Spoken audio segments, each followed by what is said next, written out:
ఓం TV భక్తి ప్రేక్షకులకు నమస్కారం. ఈ రోజు మంగళవారం 3వ తారీఖు సెప్టెంబర్ 2024 టీటీడీకి సంబంధించిన సమాచారం చూసుకున్నట్టయితే తిరుమలలో ఈ రోజు అయితే భక్తుల రద్దీ అయితే కొంచెం తగ్గింది. నిన్న 2వ తారీఖు రోజునైతే స్వామివారిని దర్శించుకున్న భక్తుల సంఖ్య వచ్చేసి 63,936 మంది. స్వామివారికి తలనీలాలు సమర్పించిన వారి భక్తుల సంఖ్య అయితే 18,697 మంది. నిన్న స్వామివారి హుండీ ఆదాయం అయితే 4.55 కోట్లు. టోకెన్ లేని సర్వదర్శనానికి అయితే కంపార్ట్మెంట్ ప్రస్తుతానికైతే డైరెక్ట్ లైన్ ఉంది. టోకెన్ లేని సర్వదర్శనానికి ఉదయం 8 గంటల పైన వెళ్లే వారికి 6 గంటల సమయం అయితే పడుతుంది. అలాగే SSD DD టోకెన్స్ కలిగిన భక్తులు సుమారు 2 నుంచి 4 గంటల సమయం అయితే పడుతుంది.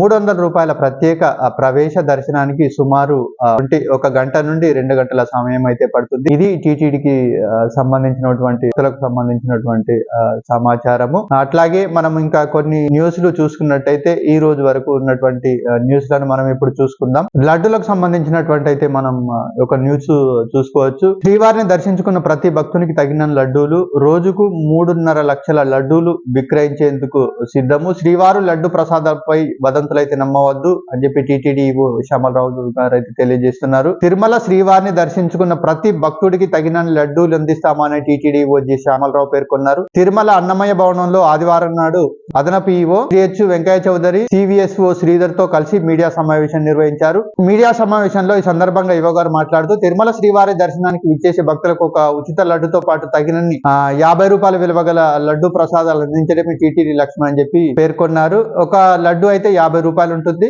ఈ సందర్భంగా ఈవో మాట్లాడుతూ తిరుమల శ్రీవారి దర్శనానికి విచ్చేసే భక్తులకు ఒక ఉచిత లడ్డుతో పాటు 50 రూపాయల లడ్డు ప్రసాదాలు అందించడమే టీటీడీ లక్ష్యమని అన్నారు. స్వామివారిని దర్శించుకోకుండా లడ్డుల కొరకు నేరుగా లడ్డు కౌంటర్లకు వెళ్లే భక్తులకు ఆధార్ కార్డు ద్వారా రోజువారీ 2 లడ్డూలు ఇవ్వనున్నట్లు తెలిపారు. అట్లాగే టీటీడీ ప్రతిరోజు 3.5 లక్షల లడ్డూలు భక్తులకు విక్రయిస్తుందని, ఇందులో 2.5 లక్షల లడ్డూలు మాత్రమే భక్తులకు చేరుతున్నాయని, మిగిలిన లక్ష లడ్డూలు దర్శనం టోకెన్లు లేని వారు కొనుగోలు చేస్తున్నారని తెలియజేశారు. కొందరు దళారులు లడ్డూలను భారీ మొత్తంలో కొనుగోలు చేసి బయట ప్రాంతాల్లో అధిక ధరలకు విక్రయిస్తున్నట్టు టీటీడీ విచారణలో తేలిందని, అదేవిధంగా బయట పట్టణ ప్రాంతాల్లో పెళ్లిళ్లు ఇతర కార్యక్రమాల్లో శ్రీవారి లడ్డూలు పంచుతున్నట్లు కూడా మా దృష్టికి వచ్చిందన్నారు. టీటీడీ అనుబంధ దేవాలయాలు, సమాచార కేంద్రాలలో కూడా శ్రీవారి లడ్డు ప్రసాదాలను టీటీడీ విక్రయిస్తుందన్నారు. తిరుమలతో పాటు ఇతర ప్రాంతాల్లో ఉన్న వారిని భక్తులను కూడా లడ్డు ప్రసాదాలు అందించేందుకు చర్యలు తీసుకుంటున్నామన్నారు. తద్వారా భక్తుల దళారుల పాడిన పడకుండా ఉండడానికి వీలవుతుందన్నారు. తిరుమల లడ్డు కౌంటర్లలో విధులు నిర్వహించే కార్పొరేషన్ సిబ్బంది భారీ సంఖ్యలో లడ్డూలు విక్రయించినట్లు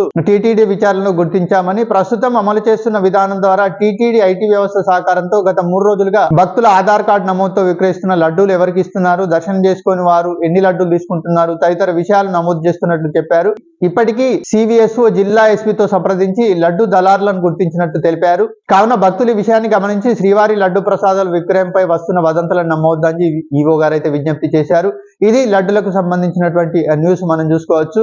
అలాగే ఇంకొక న్యూస్ చూసుకున్నట్టయితే మనము సెప్టెంబర్ 7న శ్రీ కపిలేశ్వర ఆలయంలో వినాయక చవితి వేడుకలు. తిరుపతి శ్రీ కపిలేశ్వర స్వామి ఆలయంలో సెప్టెంబర్ 7న వినాయక చవితిని ఘనంగా నిర్వహించనున్నారు. ఈ సందర్భంగా ఆలయంలో ప్రత్యేక కార్యక్రమాలు అయితే జరగనున్నాయి. ఉదయం సుప్రభాతంతో స్వామివారిని మేల్కొల్పి శ్రీ వినాయక స్వామి వారి మూల విరాట్టుకు అభిషేకము, అర్చన చేపడతారు. సాయంత్రము 5:30కైతే వినాయక స్వామి వారి మూషిక వాహనంపై గ్రామోత్సవం అయితే నిర్వహిస్తారు.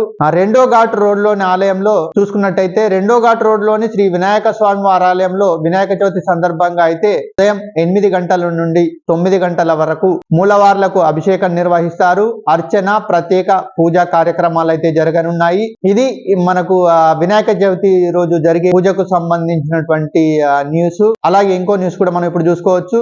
అక్టోబర్ 8న అయితే గరుడ సేవ దృష్టి అయితే తిరుమలకు ద్విచక్ర వాహనాలు అయితే నిషేధం అని చెప్పి తెలియజేస్తున్నారు. వివరాల్లోకి వెళ్తే శ్రీవారి వార్షిక బ్రహ్మోత్సవాల్లో అయితే శ్రీవారికి అత్యంత ప్రియమైన గరుడ సేవ రోజునైతే భారీగా విచ్చేసి బట్టి భక్తుల భద్రతలను దృష్టిలో ఉంచుకొని అయితే అక్టోబర్ 8న అయితే టీటీడీ 2 ఘాట్ రోడ్లలో ద్విచక్ర వాహనాలు అయితే రాకపోకలను నిషేధించింది. ఈ సంవత్సరం తిరుమలలో వార్షిక బ్రహ్మోత్సవాలు అక్టోబర్ 4 నుంచి 12 వరకు అయితే అత్యంత వైభవంగా జరగనున్నాయి. విషయం తెలిసిందే మనకు. అక్టోబర్ 8న ముఖ్యమైన గరుడ సేవ అయితే నిర్వహించనున్నారు. అక్టోబర్ 7న రాత్రి 9 గంటల నుంచి అక్టోబర్ 9 ఉదయం 6 గంటల వరకు అయితే ఘాట్ రోడ్ లోని ద్విచక్ర వాహనాలు అయితే అనుమతింపబడవు.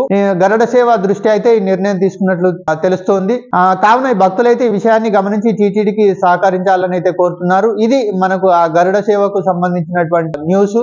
ఇది ఈ రోజుకు సంబంధించినటువంటి టీటీడీ అప్డేట్స్. టీటీడీకి సంబంధించినటువంటి రేపటి సమాచారంలో అయితే మళ్ళీ మరొక కొత్త వీడియోలో అయితే మళ్ళీ కలుద్దాం. అంతవరకు సెలవు. నమస్కారం. ఓం నమో వెంకటేశాయ.